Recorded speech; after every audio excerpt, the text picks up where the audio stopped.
L'aéroport Toulouse-Blagnac, le partenaire des entreprises du Grand Sud-Ouest, vous présente le Club Éco d'ObjectifNews.tv.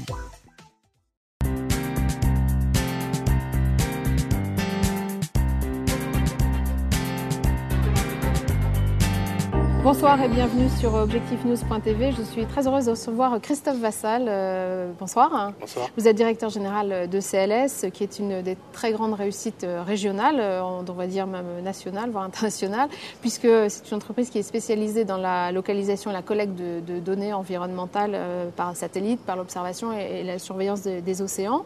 L'entreprise vient de remporter un très beau contrat de 14 millions d'euros avec le Vietnam. De quoi s'agit-il exactement ?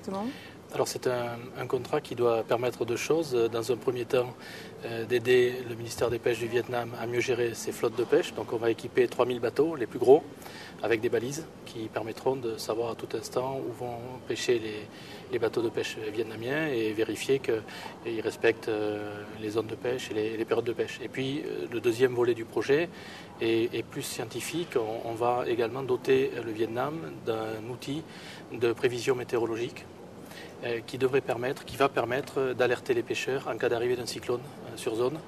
Et au moyen d'un petit terminal installé sur les bateaux avec la balise, on pourra envoyer un message d'alerte aux pêcheurs pour les prévenir et, le cas échéant, leur demander de regagner un abri si jamais un cyclone arrive. Alors ça, c'était très important pour le gouvernement vietnamien, puisqu'il y a eu un très très fort cyclone en 2006 au Vietnam et plus de 300 pêcheurs ne sont jamais revenus au port. Donc ça a vraiment créé un besoin fort d'améliorer ce volet-là, donc volet sécurité des pêcheurs. Est-ce qu'il y avait déjà un contrat avec un autre pays sur ce type de surveillance ? Alors sur le premier volet surveillance des pêches, oui. Puisqu'on a plus de 10 ou 12 000 bateaux aujourd'hui équipés dans le monde entier avec des pays comme l'Indonésie, la Russie ou le Pérou qui utilisent que nos technologies, et puis d'autres pays où nos balises sont utilisées en conjonction avec d'autres systèmes.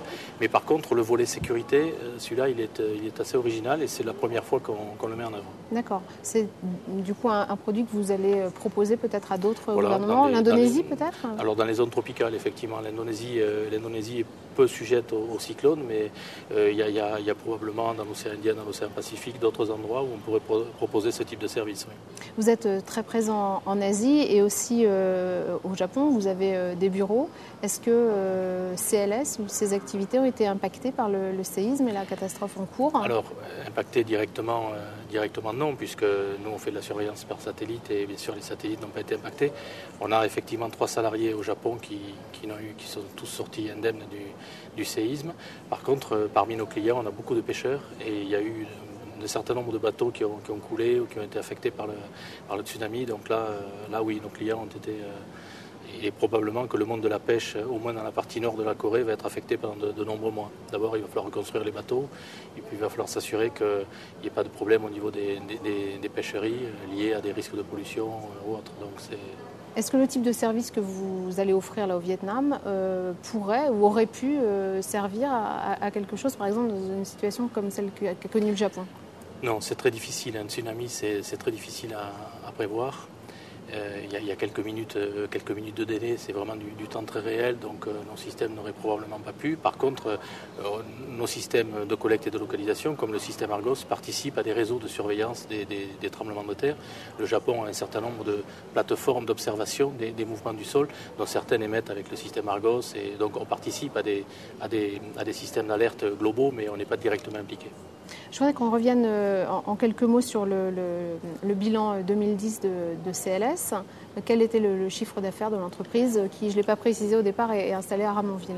Voilà, alors le chiffre d'affaires de l'entreprise à Toulouse s'est élevé à 46 millions. Et avec nos filiales, donc le groupe CLS, incluant nos 7 filiales, nous avons réalisé un chiffre d'affaires de 61 millions en 2010, avec une marge opérationnelle de 9%. Les perspectives pour 2011 ? Alors les perspectives sont bonnes, puisque nous avons remporté il y a quelques mois un gros contrat d'installation d'une antenne à l'île de la Réunion. Donc c'est un contrat qui va se réaliser cette année. Le contrat au Vietnam démarre, donc on prévoit une croissance assez forte au niveau toulousain de l'ordre de 15% et au niveau du groupe également. La plupart de nos filiales vont progresser également de façon significative. Donc on prévoit une progression globale de 15% de notre chiffre d'affaires en 2011. Avec des recrutements prévus? Avec des recrutements prévus ici et à l'étranger, mais en France on a une quinzaine de recrutements prévus pour cette année.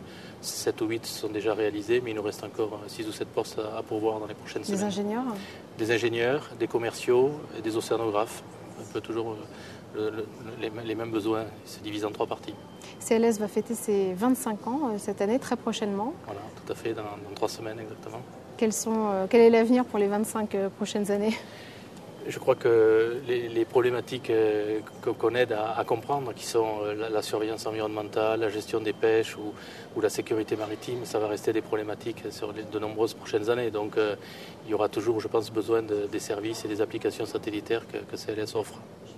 Merci Christophe Vassal. Je t'en prie.